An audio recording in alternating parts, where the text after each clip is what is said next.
Welcome, I am Yashwant Dhwaj. Under the Viewpoint Vortex, we are starting a new series. The new series is on the world of finance. Under this series, today the first episode will be highlighting the national and international banking structure. Under the national banking structure, the Reserve Bank of India is the central bank of India. That is the bank which regulates all the other banks. Reserve Bank of India was started on the 1st of April 1935. Under the Reserve Bank of India, there are chiefly four categories. The first category is the commercial banks. Now the commercial banks too can be divided and subdivided. We will not be going into much of those details, and I will be putting up a map. You can see under the structure in the map. Then the second banks, the type of banks are the cooperative banks. Cooperative banks in India is very important because basically India is an agri-based economy. The third category are the development banks. Development banks are like the National Bank for Agriculture and Rural Development, IDBI, IFCI, Small Industries Development Bank of India, etc. All these lot of development banks are there. And the fourth is the other payments banks. So this is the basic structure in India, and all the banks have to follow the rules and regulations laid down by the Reserve Bank of India, which is owned by the Ministry of Finance, Government of India.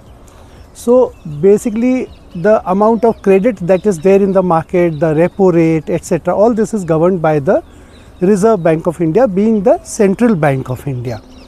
Now after the national banking structure, now we go to the international banking structure.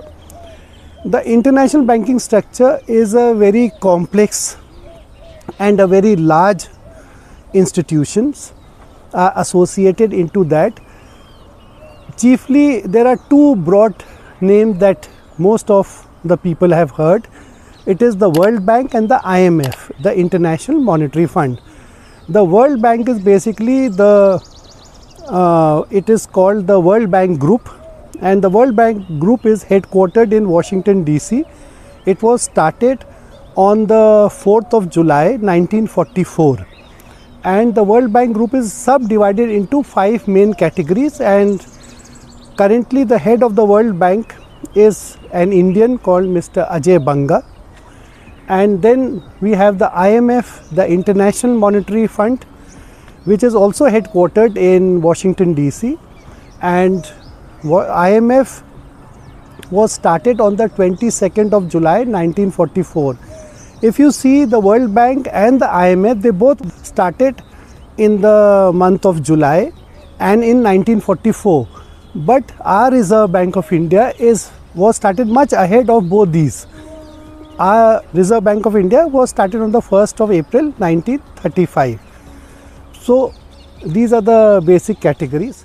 Under the international banking structure, as just now we discussed the World Bank and the IMF, there are other equally very important organizations known as the Asian Development Bank, which is headquartered in Manila, Philippines, and basically that is more to do with the development in Asia, and the name denotes that it is Asian Development Bank.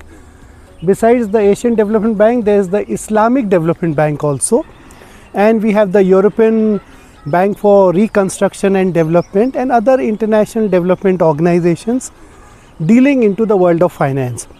So I think so you must have got a broad idea about the national and the international banking industry. Next time we'll be taking up more core areas into core finance, as to where you should invest in a war-torn economy, what are the best saving methods, what are those places, like there is a small island nation where most of the rich people in the world, the billionaires and the people who rule the economy of the world, they have their companies registered, and you will be surprised to know that the number of companies registered in that small island nation is more than the number of companies listed in the New York Stock Exchange. So we will be coming up with a lot of great ideas, a lot of in depth into the world of finance. Thank you so much. Keep tuned.